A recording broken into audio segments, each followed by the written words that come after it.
Hello दोस्तों, welcome to my YouTube channel.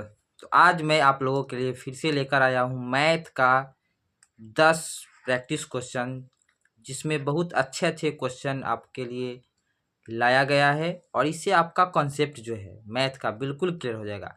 आप किसी भी एग्ज़ाम की तैयारी करें जिसमें मैथ ज़रूरी है, उसके लिए ये वीडियो बहुत ही इंपॉर्टेंट होने वाली है। तो आइए स्टार्ट करते हैं क्वेश्चन नंबर 1 से। फर्स्ट क्वेश्चन देखते हैं। इसमें करा है कि 84 किलोमीटर पर आवर की चाल से चल रही एक रेलगाड़ी पी है और समांतर पटरियों पर समान दिशा में एक ही दिशा में चल रही है। 54 किलोमीटर पर आवर की चाल से चल रही 447 लंबी रेलगाड़ी क्यू को, ठीक है, 447 मीटर लंबी रेलगाड़ी क्यू को 4.5 मिनट में पूरी तरह से पार कर लेती है। रेलगाड़ी पी को विपरीत दिशा में 87 किलोमीटर की चाल से चल रही 247 मीटर लंबी रेलगाड़ी आर को पूरी तरह पार करने में कितना समय लगेगा। तो इसमें आपको एक तरह समझिए कि दो क्वेश्चन इसमें शामिल किया गया। तो सबसे पहले हम लोग को इस यहाँ पे देखना है कि क्यू की लंबाई दी हुई है, पी की लंबाई निकालना होगा, ट्रेन की लंबाई। दोनों एक ही दिशा में चल रहा है, तो अगर एक ही दिशा में चलता है तो क्या होता है, चाल जो है सापेक्षिक चाल वो घट जाता है। तो यहाँ पे देखिए 84 है और यहाँ पे 54 है, दोनों को घटाएंगे तो सापेक्षिक चाल 30 हो जाएगा। ठीक है, चाल है किलोमीटर में, इसको बदल देंगे हम मीटर प्रति सेकेंड में, 5/18 से गुना कर दिए। यहाँ टाइम कितना लग रहा है, 4.5 मिनट, मतलब कि 9/2। 4.5 का मतलब 9/2। ये है मिनट में, इसको 60 से गुना करेंगे तो ये सेकेंड में बदल जाएगा। ये आपका टोटल दोनों ट्रेन का डिस्टेंस होगा। ठीक है, ट्रेन पी प्लस क्यू का डिस्टेंस होगा, ट्रेन की लंबाई का। तो यहाँ पे इसको काटिए, 9 दूनी 18, 2 से इसको काटेंगे तो 30 हो जाएगा, फिर 2 से काट दिए इसको तो 15, यहाँ पे 15 होगा, ये 5 3 15, 150 हो गया। ठीक है, यहाँ 30 बचे है, तो एक तरह से देखिए यहाँ 15 हो गया, यहाँ 5 3 15 होगा, 15 और 15 को गुना करेंगे तो 225 होगा, उस पर 0 बैठ जाएगा, 2250 ये मीटर हो गया पी और क्यू की लंबाई। क्यू की लंबाई जो है ये आपको दिया हुआ है 447, तो 447 अगर हम घटा देंगे पी की लंबाई निकल जाएगी। ठीक है, घटा दीजिए, यहाँ पे 10 में से 7 जाएगा 3, बच गया 4 में से 4 जाएगा तो 0। ठीक है, और 22 में से 4 जाएगा तो 18, 1803। अब यहाँ पे जो आर की, ये किसका लंबाई हो गया, पी का। आर को जब पार कर रहा है तो आर का स्पीड है 87, और तो ये क्या है, विपरीत दिशा में, तो 84 प्लस 87 ये तो जुट जाएगा, 84 प्लस 87 तो स्पीड कितना हो जाएगा, 7 4 11 8 8 16 17, 171 किलोमीटर पर आवर हो गया स्पीड। ठीक है, यहाँ आर की लंबाई कितना दी हुई है, 287 है। ठीक है, जब इसको हम जोड़ देते हैं तो ये आपका इधर 90 हो जाएगा, इधर 20 हो जाएगा, इतना मीटर हो गया डिस्टेंस। अब इसको कवर करने में कितना सेकेंड टाइम लगेगा, तो ये आपका टाइम हो गया, डिस्टेंस, यहाँ पे स्पीड से इसको डिवाइड करेंगे तो 5/18, 18 ऊपर लिख देंगे, ये आपका क्या निकल जाएगा, टाइम। तो 171 देखते हैं, 19 के टेबल में आता है।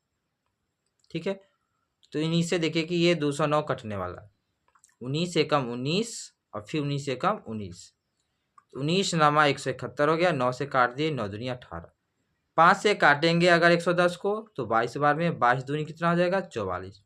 तो 44 सेकेंड जो है ऑप्शन ए इसका सही आंसर होगा। ठीक है, तो ये बेहतरीन क्वेश्चन है और अभी के पैटर्न के लिए ये बहुत इम्पोर्टेंट आपके लिए है। तो चलिए अगला क्वेश्चन आप देखते हैं, क्वेश्चन नंबर 2। इसमें कहा है कि एक वस्तु को 29% की छूट पर बेचने के बाद प्राप्त लाभ का प्रतिशत जो है वो 4% है, तो वस्तु का मूल्य कितने प्रतिशत बढ़ा करके अंकित किया गया है, दशमलव के 2 स्थान तक बताना है। तो देखिए जब भी इस टाइप से प्रतिशत में पूछेगा आपको रेशियो निकालना है। ठीक है, यहाँ हम देखते हैं कि छूट किस पे दिया जाता है, एमपी पे, मार्क्ड प्राइस पे। ठीक है, तो एमपी पे अगर हम छूट देते हैं, देखिए एमपी पे अगर हम छूट देते हैं 29%, मतलब 100 में तो बच जाएगा कितना, 71%। तो ये आपका क्या हो जाएगा, एसपी, सेलिंग प्राइस, विक्रय मूल्य। 4% का लाभ हो रहा है, मतलब अगर CP 100 है तो उस पर लाभ कितना हो जाएगा 4, तो ये 104% का वैल्यू हो गया। ये भी तो SP होगा, दोनों इक्वल हो जाता है। यहाँ पे आपको MP और CP का रेशियो निकालना है। प्रतिशत से प्रतिशत तो कट जाएगा, 71 किसी टेबल में, ये अभाज्य संख्या है, इसलिए रेशियो इसका जो है यही बनेगा। यहाँ पे CP को इधर लाए, MP 104 हो गया, CP कितना हो जाएगा 71, तो CP 71 है, MP 104 है, कितना प्रतिशत ज़्यादा रखा गया है, ये आपसे क्वेश्चन पूछ रहा है। तो यहाँ से देखिए कि ज़्यादा कितना है 33, ठीक है। अब 33/71 जो है कितना % होगा, ये आपको निकालना है। चलिए इसमें भी हम लोग कैलकुलेशन को थोड़ा सा आसान बनाते हैं। 71 जो है आप देखिए, अगर 10% निकालना है तो 7.1 जो हो जाएगा वो आपका 10% हो जाएगा। डायरेक्टली हम बता सकते हैं, एक अंक के बाद दशमलव बैठाएंगे तो 10% निकलता है, ठीक है। अगर इसको हम 4 गुना कर दें, क्योंकि हमको 33 तक पहुंचना है, 4 गुना कर देंगे तो ये 40% हो जाएगा। 40% का वैल्यू हो जाएगा 4 और 7 चक 28, 28.4 जो हो गया वो 40% हो गया। तो बच जाएगा इधर कितना, देख 28.4 है तो 1.6 और इधर 3, मतलब बच गया अब आपके पास 4.6, ये कितना % होगा, ठीक है। तो यहाँ पे देखिए कि 7 1 है, अगर हम 2 अंक के बाद दशमलव बैठाते हैं तो ये आपका 1% का वैल्यू हो जाता है, ठीक है। देखिए 100 से भाग कर दिए तो 1% का वैल्यू तो निकलेगा ही, तो बस वही बात है, 100 से मतलब कि 2 अंक के बाद दशमलव बैठाना है, तो 1% हो गया 0.7 और 46 तक पहुँचना है, तो 7 7 49, 7% तो नहीं होगा, 7 6 42, मतलब 6% से ज़्यादा होगा और 7 से कम होगा, मतलब ये तो 40 ऑलरेडी पता है, ठीक है। तो 40 + 6 करेंगे तो कितना हो जाएगा 46 से थोड़ा सा ज़्यादा, जो है ऑप्शन बी। 47 तो हो ही नहीं सकता है, ठीक है, क्योंकि यहाँ पे 49 होना चाहिए था, 49 से ज़्यादा, तब जाके 7% होता। तो ऑप्शन पे भी ध्यान देना है और इधर कैलकुलेशन को थोड़ा सा आसान बनाना है। चलिए तो इस क्वेश्चन के बाद क्वेश्चन नंबर 3 आगे समझते हैं। इसमें करा है कि 4 बच्चों I, J, K और L की औसत आयु 9 है। 4 बच्चे की औसत आयु 9 है, अगर उसका योग हम पूछेंगे तो योग कितना हो जाएगा 36, 4 से गुना कर दिए। I, J, K, L की औसत आयु 12 वर्ष है।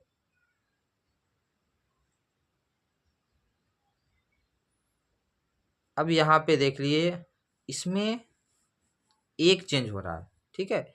यहाँ पे I है, J है, K है और L है, इसका जो योग हो गया वो 36। यहाँ पे देखिए I, J,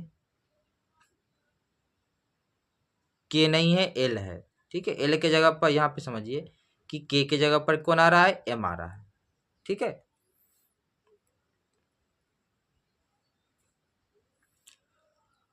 और यहाँ पे आपको कह दिया कि K की आयु 5 वर्ष, अगर K की आयु सबका जोड़ तो 36 है, इसका अगर हम 5 घटा दे तो बच जाएगा आपको किसका आयु, तो 5 घटाने से बच जाएगा I, J और L का आयु 31 वर्ष, ठीक है। अब बच गया आपके पास I, J और L का। तो ये सिंपल सा कैलकुलेशन, आप आसानी से इसको समझ सकते हैं। तीनों का योग 31 है। यहाँ पे देखिए कि आपका M का पूछ रहा है, या चारों का I, J, L और M का योग अगर कहेंगे तो 4 है तो 4 से गुना करेंगे, 12 चक कितना हो जाएगा 48, योग है 48।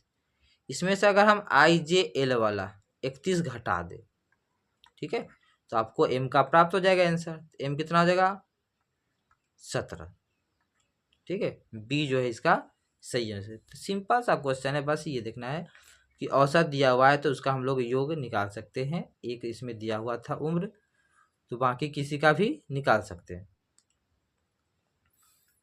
चलिए क्वेश्चन नंबर 4 अब देखिए, इसमें करा है कि 6500 रुपया की राशि पर वार्षिक रूप से संयोजित 20% वार्षिक चक्रवृद्धि ब्याज CI की दर से 2 वर्ष में प्राप्त मिश्रधन बताइए, कितना मिश्रधन प्राप्त होगा, ठीक है।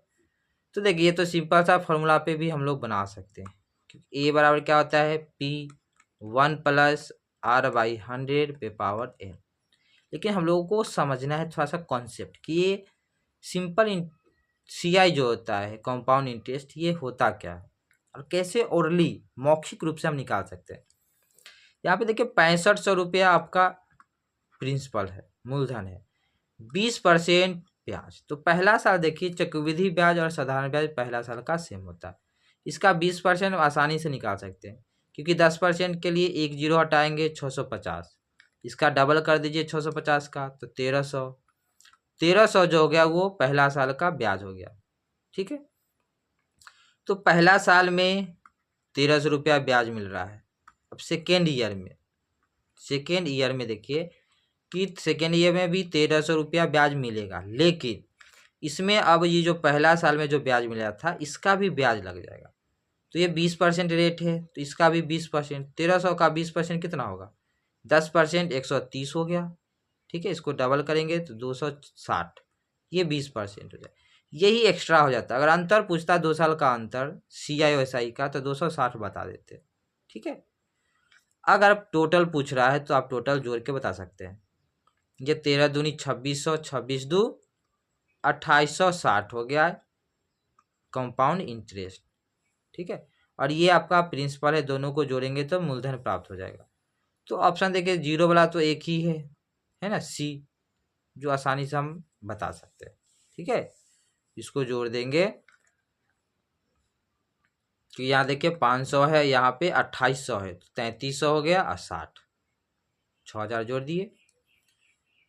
तो कॉन्सेप्ट आपका जो है क्लियर होना चाहिए कंपाउंड इंटरेस्ट का, कि कंपाउंड इंटरेस्ट होता क्या है। तो आप किसी 1 साल 2 साल 3 साल किसी का भी निकाल सकते हैं। ठीक है, चलिए अगला क्वेश्चन देखते हैं। क्वेश्चन नंबर 5, एक त्रिभुजाकार मैदान की भुजाएं जो है वो दी हुई है 42, 34 और 20। ठीक है, 42, 34 और 20, सबसे लंबी भुजा के संगत शीर्षलंब, मतलब ये मान लीजिए कि अगर 42 है, ठीक है, ये 42 आपको दिया हुआ है, ये 34 है और ये 20 है, तो इस पे जो लंब डालेंगे इसका लंबाई बताना है। तो त्रिभुज का क्षेत्रफल क्या होता है, आधार 1/2, आधार हो गया 42 और गुना ऊंचाई इसका h लेना है, ये क्षेत्रफल हो जाएगा। h की लंबाई बतानी है। ठीक है, तो त्रिभुज का क्षेत्रफल पता होना जरूरी है। तीनों साइड दिया हुआ है तो सबसे पहले तो हीरोन सूत्र से हम बना सकते हैं। ठीक है, तो इसमें देखिए कि अगर आपको पता चल रहा है कि ये समकोण त्रिभुज है तो आप बता सकते हैं, नहीं पता चल रहा है तो आपको जो है डायरेक्ट आपको S निकालना है। ठीक है, A + B + C तीनों को जोड़ दिए, 42 + 34 + 20/2, तो जोड़ेंगे तो 4 2 6 हो गया, 4 3 7 2 9, काटने पे कितना हो जाएगा 48। तो S पता चल गया। अब फॉर्मूला क्या होता है, S S - A S - B S - C, ये होता है हीरोन का फॉर्मूला त्रिभुज का क्षेत्रफल का, जब तीनों साइड दिया हुआ हो। तो यहाँ पे देखिए क्या होगा, 48 कर दिए, 48 में से 42 घटाएंगे तो 6 हो जाएगा, 34 घटाएंगे तो 14 हो जाएगा। ठीक है, अब 20 घटाते हैं तो 28 हो जाएगा।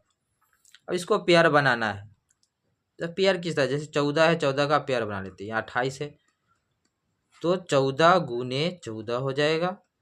ठीक है, इसमें बच गया आपका 28 वाला में 2, ये 6 बच गया।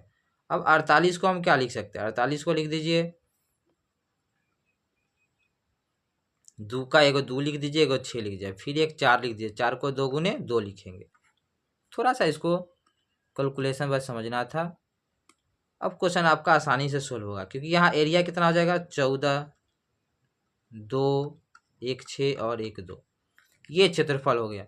और यहाँ से देखिए कि ये क्षेत्रफल आपका है 1/2, 2 से इसको काट देते हैं तो 21, तो 21 गुना h का वैल्यू ये होगा, तो h का वैल्यू क्या होगा, तो 7 से काटेंगे, 7 या 21, 7 दूनी 14, 3 से कटने वाला यहाँ पे है 6, 3 दूनी 6, तब 4 यहाँ पे आपको 4 2 दिख रहा है ना, तो 4 2 की तरह गुना करेंगे तो 16 हो जाएगा। तो h का मान जो है ये 16 प्राप्त होगा।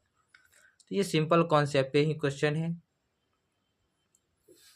इसमें आपको बस ये पता होना चाहिए था। अब आगे क्वेश्चन नंबर 6 देखिए। इसमें कहा है कि त्रिभुज PMN में कोण P का मान 76 डिग्री है। M और N पर बाह्य कोणों के समद्विभाजक एक दूसरे को बिंदु O पर प्रतिच्छेद करते हैं। तो ये समद्विभाजक वाला है। तो ट्रायंगल एक हम बना लेते हैं इसमें इस तरह से। देखिए ये मान M और N देते हैं, यहाँ पे P है, P का मान दिया हुआ 76 डिग्री।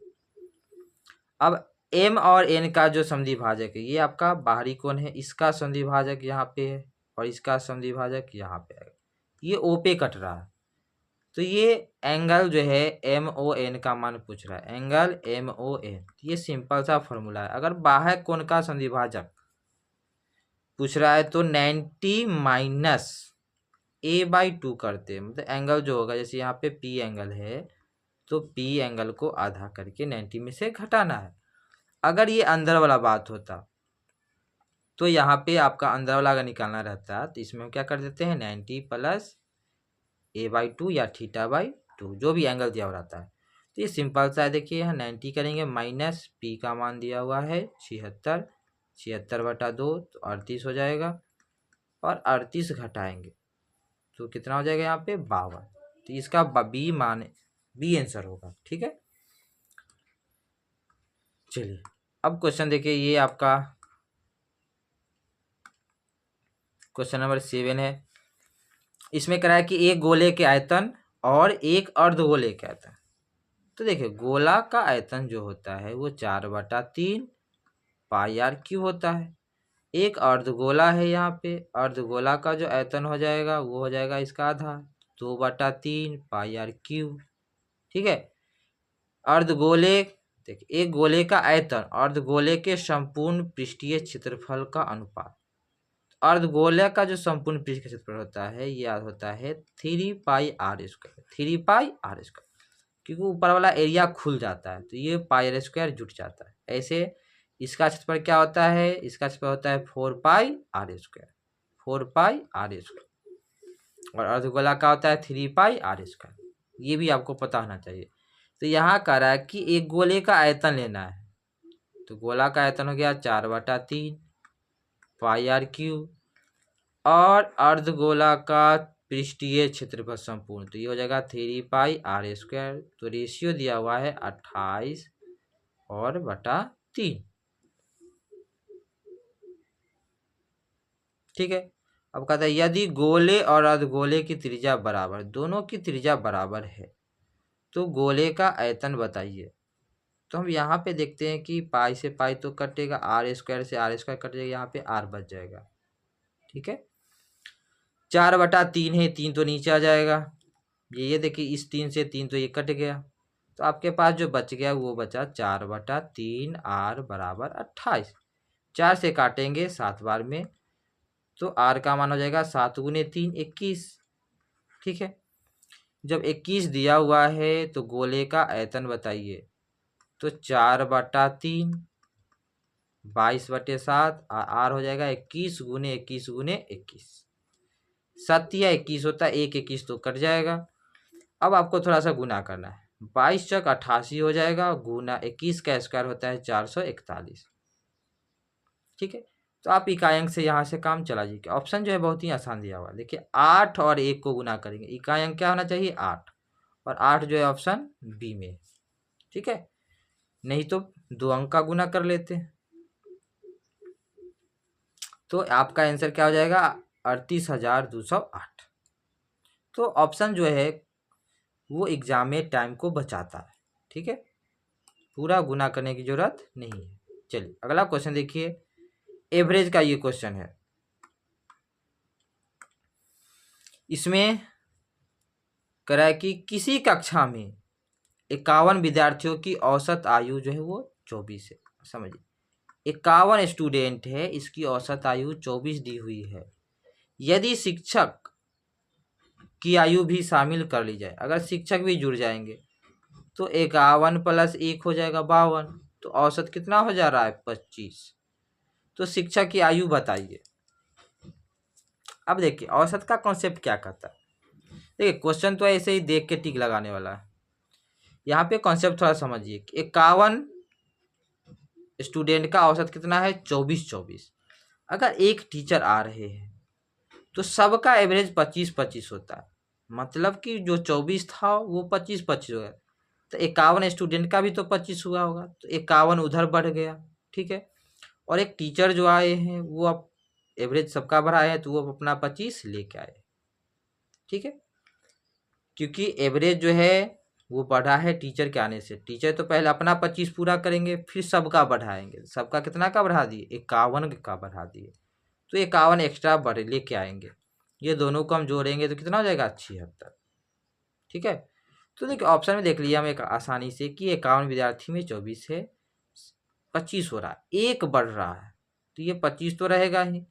ठीक है, और इधर 51 को 1 से गुना करेंगे तो 51 ही होगा, क्योंकि 51 स्टूडेंट का भी बढ़ेगा।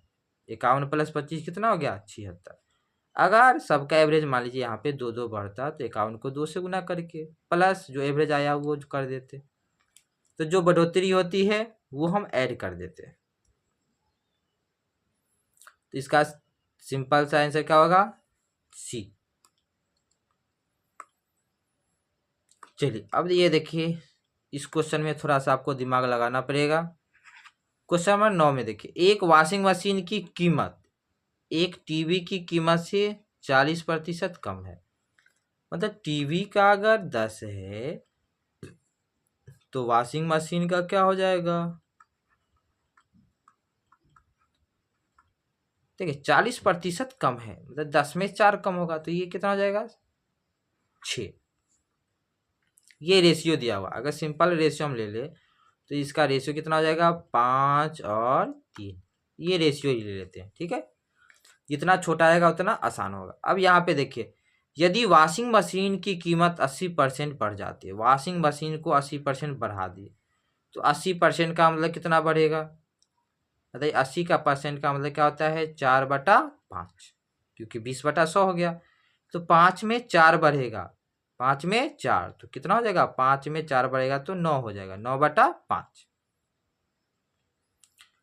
और यहाँ पे थोड़ा समझ लेते, बढ़ जाती है और टीवी की कीमत 22% कम हो जाती है तो 7 वॉशिंग मशीन और 6 टीवी की कुल कीमत में कितना प्रतिशत परिवर्तन होगा।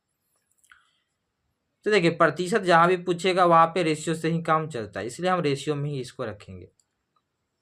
यहाँ पे 7 वॉशिंग मशीनें, बढ़ गया दाम तो 7 यहाँ पे खरीद रहा, प्लस कर देंगे। अब यहाँ पे देखिए ये 5 इसका दाम है, यहाँ पे कम रहा है 22%, तो 100 में 22 घटा दिए। ठीक है, तो 100 में अगर हम 22 घटाते हैं तो 78 हो जाएगा, 78/100, 78/100 हो जाएगा। ये कम जाएगा वैल्यू, तो 78 लिखेंगे, बटा में हम क्या लिखेंगे 100। कितना खरीद रहे हैं ये, तो 6 टीवी पर जो इतना प्रभाव, ये टोटल आपका नया वाला का हो गया। पुराना वाला का बात करेंगे तो देखिए 7 वॉशिंग मशीन है तो 6 × 7 कर देंगे, यहाँ पे 6 टीवी है तो 5 × 6, तो ये आपका 21 हो जाएगा, 21 + 30। पुराना वाला का हो जाएगा 21 + 30, मतलब कि 51 हो गया।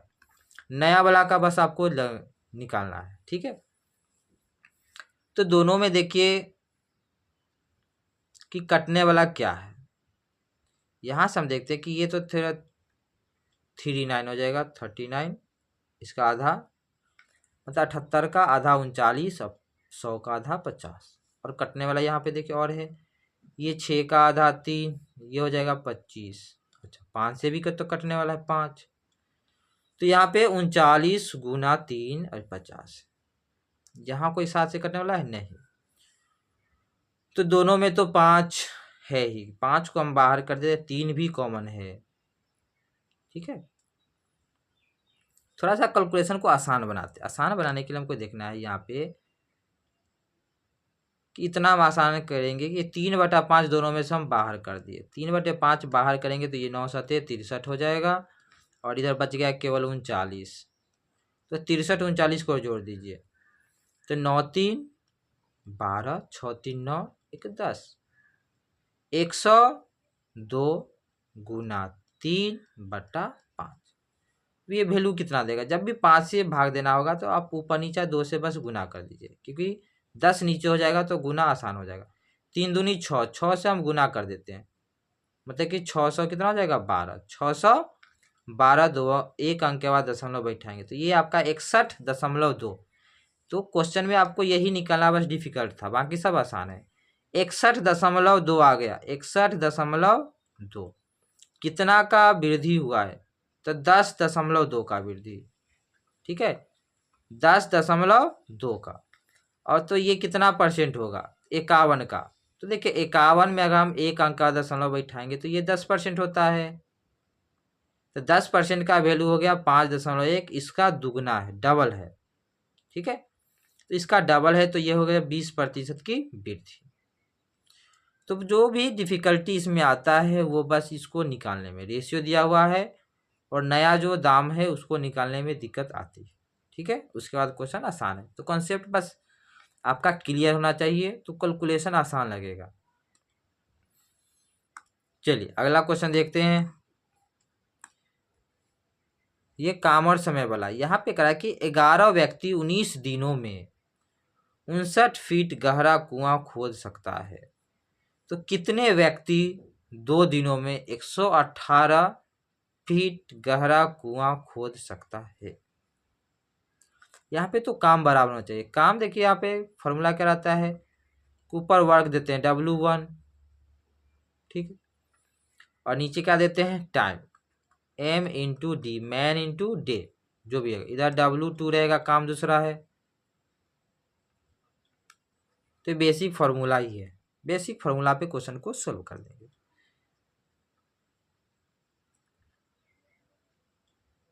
तो W2 हो गया, बट्टा में क्या लिखेंगे, यहाँ M1D1 कर देते, इधर M2D2 कर देते, बस वैल्यू रख दीजिए।